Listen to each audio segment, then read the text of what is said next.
Hi అండి, welcome to my channel. ఈరోజు గులివిందుల పులుసు అండి. ఇది చిన్న చిట్కా అండి. కరివేపాకు పాడవకుండా ఉండాలంటే ఒక బాక్స్లో టిష్యూ పేపర్ పెట్టి దాంట్లో కరివేపాకు వేసుకొని మూత పెట్టి ఫ్రిడ్జ్లో పెట్టుకుంటే ఒక 10 days వరకు ఉంటుందండి. ఇవి అండి గులివిందులు లైట్గా కారం పెట్టి ఉంచుకున్నానండి. కొండలో చేపల పులుసు అండి. నేను ఫస్ట్ టైం చేస్తున్నాను. ముందుగా ఆయిల్ వేసుకొని స్టవ్ వెలిగించి పచ్చిమిర్చి కరివేపాకు వేసుకొని కొంచెం కలుపుకోవాలండి. దాంట్లో సన్నగా తరుగుకున్న టమాటా వేసుకోవాలి. కొంచెం సాల్ట్ వేసుకొని కలిపేసి మూత పెడితే టమాటా తొందరగా మగ్గుతుందండి. ఓ పక్క మా పాప కోసం ఫిష్ ఫ్రై చేస్తున్నాను.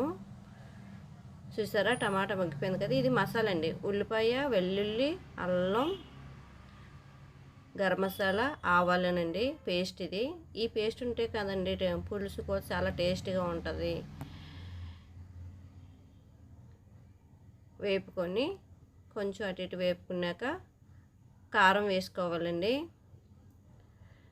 చేపల పులుసుకి ఎప్పుడైనా కారం ఎక్కువే పడుతుందండి. కొంచెం పసుపు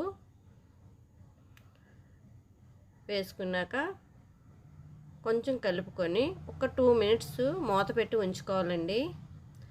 దాంట్లో ఉన్న పచ్చివాసన పోతుంది కదా. చూసారా, దగ్గరగా ఫ్రై అయింది కదా, మసాలా బాగా ఫ్రై అయింది కదా. ఇప్పుడు చింతపండు రసం అండి. చింతపండు రసం ఇది నల్లగా ఉందని చూడకండి. ఇది పాత చింతపండు నా దగ్గర ఉంటే అదే వాడుతున్నాను.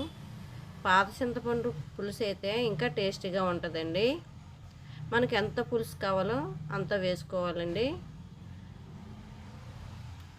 కొంచెం కలుపుకున్నాక మూత పెట్టి ఒక్క 5 minutes మాత్రం మరిగించాలండి. పులుసు మరగకపోతే మళ్ళీ బాగుంది కదా. మా పాప కోసం ఫ్రై చేశాను కదా, ఫిష్ కూడా ఫ్రై అయిపోయింది. చూసారా, పులుసు కూడా మరుగుతుంది. లైట్గా మనం గులివిందులు కారం పెట్టి ఉంచుకున్నాం కదా, ఇవి ఇప్పుడు పులుసులో వేసుకోవాలండి. వేసుకున్నాక జస్ట్ పట్టుకొని ఇలా కదిపితే చాలండి.